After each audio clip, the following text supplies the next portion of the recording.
4조 양택조입니다. 예제 문제 설명하겠습니다. 1번 쉘에 대해 설명하시오. 쉘은 사용자가 입력한 명령어를 해석하여 커널에게 전달하고 커널의 처리 결과를 사용자에게 전달하는 역할, 즉 운영체제의 역할을 하는 것입니다. 그리고 2번 페도라에서 기본적으로 사용하는 쉘은 무엇인가? 그 외에 다른 쉘은 어떠한 것이 있으며 특징은 무엇인가? 일단은 기본적으로 배시를 기본적으로 사용하고요. 프로그램 기능이 있습니다. 그리고 마지막으로 TC 쉘, C 쉘의 결함을 고치고 몇 개의 새 기능을 추가했지만 비표준 쉘로 남아 있습니다. 3번 쉘의 환경 변수를 정의하시오. 환경 변수를 확인하기 위해 사용하는 명령어 및 환경 변수 값은 echo, 그 다음에 환경 변수 이름, 명령어를 통해 확인 가능합니다. 쉘의 환경 변수는 쉘의 환경 변수에 대해서 설명해 드리겠습니다. 먼저 홈은 현재 사용자의 홈 디렉토리를 말하고, 그 다음은 랭, 기본 지원되는 언어를 말합니다. 그리고 텀, 그리고 로그인 터미널 타입을 말하고요. 그 다음에 유저, 현재 사용자의 이름, 그 다음에 칼럼, 현재 터미널의 칼럼 수를 말합니다. 다음 PS1, 1차 명령 프롬프트 변수, 그리고 배시 쉘의 경로, 그 다음에 히스트 파일, 히스토리 파일의 경로, 그 다음에 호스트 네임, 호스트의 이름, 그 다음에 로그 네임, 로그인 이름, 그 다음에 메일을 보관하는 경로, 그 다음에 패스, 실행 파일을 찾는 디렉터리 경로, 그 다음에 pwd, 사용자의 현재 작업 디렉터리, 쉘, 로그인에서 사용하는 쉘, 디스플레이, x 디스플레이 이름, 그 다음에 라인, 현재 터미널 라인 수, 그 다음에 ps2, 2차 명령 프롬프트, 그 다음에 배시 버전은 배시 버전이고요. 리스트 사이즈, 히스토리 파일에 저장되는 개수, 그 다음에 유저 네임, 현재 사용자 이름, 그 다음에 ls 컬러, ls 명령어의 확장자 색상 옵션을 정할 수 있고요. 그 다음에 마지막으로 OS 타입, 이거는 운영체제 타입입니다. 이상으로 3번이고 이제 4번으로는 쉘의 환경 변수 값을 변경하는 방법은 익스포트 환경 변수는 값이고 이거를 통해 명령어를 변경하게 됩니다. 이상으로 4조의 발표를 마치겠습니다. 감사합니다.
국가 4조인 양택조입니다. 이번 시간에는 학습경험 실습 3-3에 있는 11번부터 14번까지 설명을 드리겠습니다. 먼저 11번이 쉘 스크립트에서 반복문을 사용하는 방법에 대해 기술하시오 라고 나와 있는데, 쉘 스크립트에서는 반복문이 for 인문, while문, until문 등이 있습니다. 먼저 for 인문은 변수의 각각의 값을 넣은 후 주 안에 있는 반복할 문장을 실행합니다.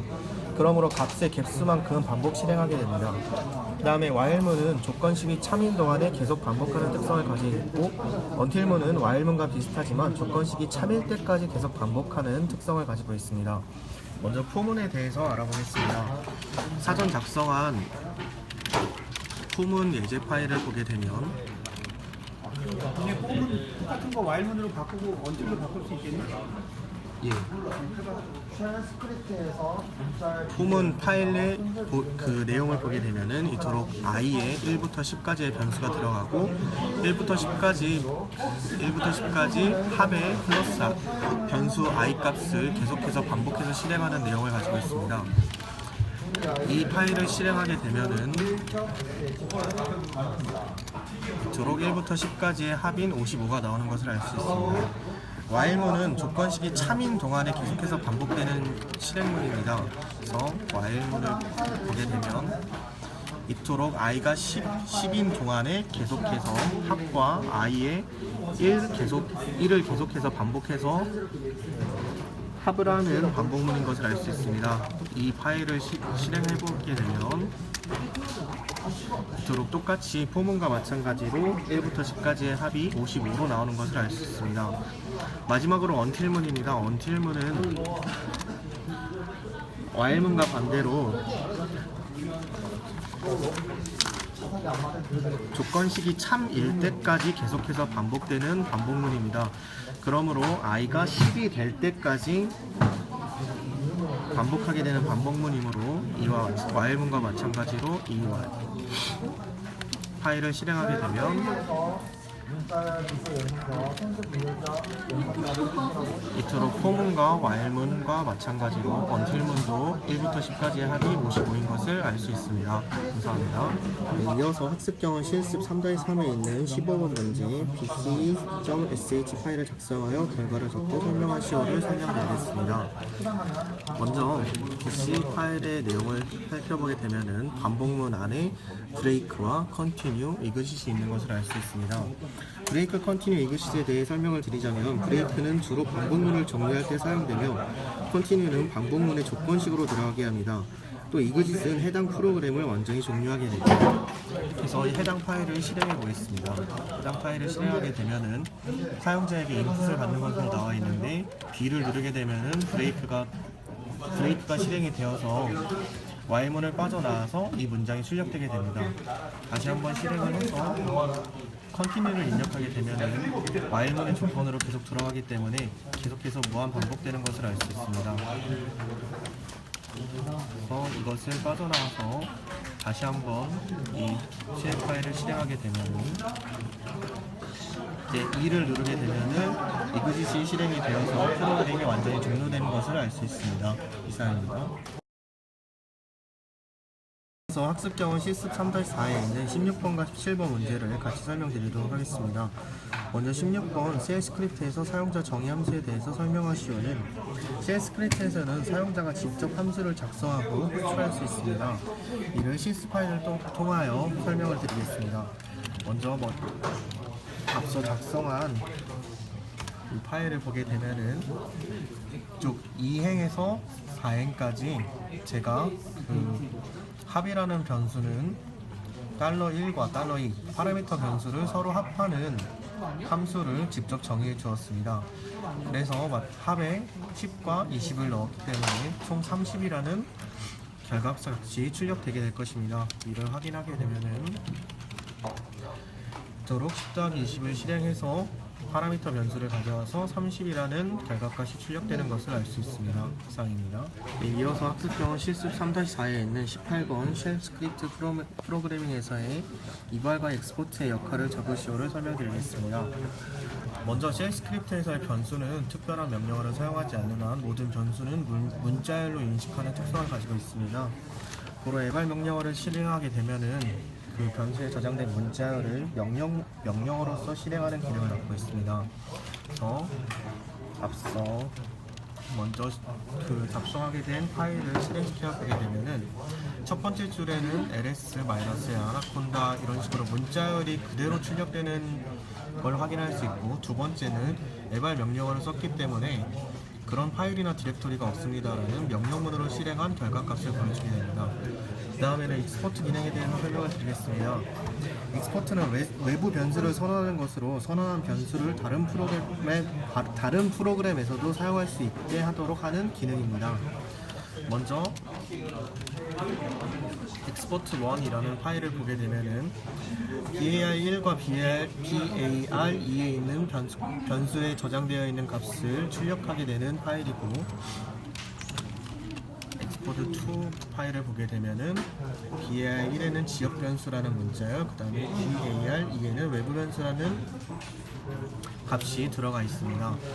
그래서 export1을 실행하게 되면은 변수에 저장된 값이 아무것도 없기 때문에 아무것도 출력되지 않고, export 1을 하게 되면은 여기에서는 그 variable 1 지역 변수라는 값이 저장되어 있지만 export 1 파일에서는 bar1에 있는 변수의 값이 저장이 아무것도 되지 않았기 때문에 출력이 되지 않고, export를 사용해서 bar2를 외부 변수라고 저장을 해주었기 때문에 export2에서는 외부 변수라는 값이 출력되는 것을 알 수 있습니다. 감사합니다. 네, 이어서 학습경은 실습 3-4에 있는 19번 문제를 설명드리도록 하겠습니다. 19번은 set과 $명령어의 기능을 설명하고 실습하여 결과를 적고 설명하시오라고 나와 있습니다. 리눅스 명령어를 결과로 사용하려면 $명령어로 묶어줘서 형식을 사용해야 되고, 결과를 파라미터로 사용하고자 할 때에는 set 명령어와 함께 사용하면 됩니다. 앞서 작성한 예문 파일을 보게 되면은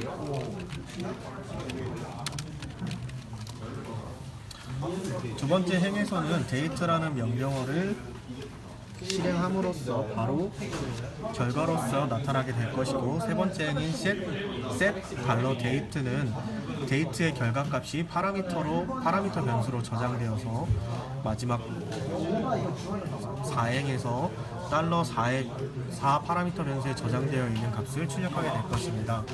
이를 실행시켜서 확인할 경우에는 두 번째 행에 의해서 데이트 명령어를 수행한 결과를 이렇게 문자열로 출력하게 되고, 그 다음에 4행에 있는 오늘은 $4 요일입니다 라는 결과가 파라미터 변수에 의해서 오늘은 수요일입니다 라는 결과값을 출력하게 됩니다. 이상입니다. 학습경은 실습 3-4에 있는 20번 문제를 설명드리도록 하겠습니다.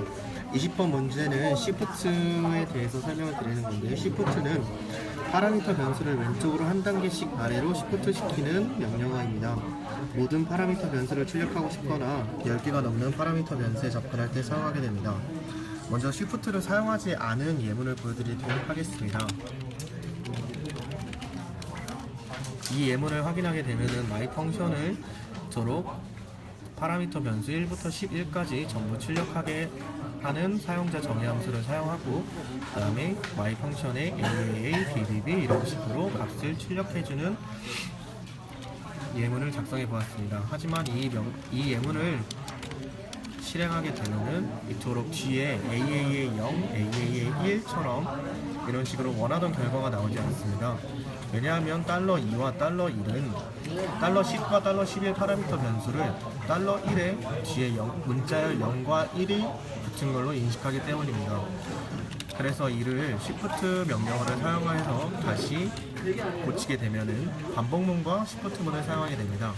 str 3행에 결과를 누적할 str 변수를 초기화시킨 다음 4행은 $1 파라미터가 비어있지 않은 동안에 반복 실행하게 되는 반복문입니다. 그래서 5행에 보면 str 변수에 $1을 추가하게 되고, 6행에 의해서 shift 전체 파라미터를 왼쪽으로 shift 시킵니다. 즉 $2 변수는 $1, $3은 2, $4는 3 형태로 작업이 일어나게 됩니다. 그래서 8행에 의해서 while문이 끝나면 누적한 str 변수를 출력하게 되는데, 이 파일을 실행시켜 보면은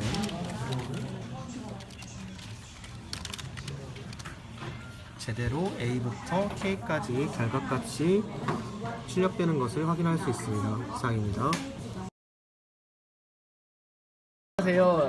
4조입니다. 이번에는 확인 문제를 풀어보겠습니다. 1번 셀의 중요한 세 가지 기능은 무엇인가? 엘리아스, 그 다음에 연산, 그 다음에 프로프트 제어. 두 번째, 2번 문제. 리다이렉션을 수행하는 경우 이 명령은 파일의 내용을 덮었을 수 있습니다. 이를 방지하기 위한 방법은 만약에 이 명령어를 한 개만 쓰면 덮어 쓰지만 두 개를 쓰면 전에 쓰던 내용에서 이어서 쓸 수 있기 때문에 두 개를 겹쳐서 쓰시면 내용을 덮어 쓰는 그런 거를 방지할 수 있고요. 3번 백호 명령으로 다음과 같이 출력하시오. 날짜 정보는 명령을 실행하여 파라메타 값을 사용하시오. 에코, 그다음에 특히 그다음에 투데이스, 데이트 뭐 이런 식으로 이제 출력하면 되고요. 4번 다음의 환경 변수를 시스템에서 확인하고 의미 및 시스템 결과를 적으시오. 네. 히스트 사이즈, 히스토리 파일에 저장되는 개수고요. 홈, 현재 사용자의 홈 디렉토리, 랭, 기본 지원 언어, 그다음에 로그 네임, 로그인 이름, 그다음에 패치, 패스, 그다음에 실행 파일을 찾는 디렉토리 경로, pwd, 사용자의 현재 작업 디렉토리, 쉘, 로그인해서 사용하는 쉘, 메일을 보관하는 경로. 결과가 이렇게 나왔고요. 마지막 5번 다음에 셀 스크립트를 수행하시오. 결과는 무엇인가? 왼쪽이 문제고요. 오른쪽이 이제 결과로 이렇게 출력이 되었습니다. 네, 이상으로 4조의 확인 문제 발표를 마치겠습니다. 감사합니다.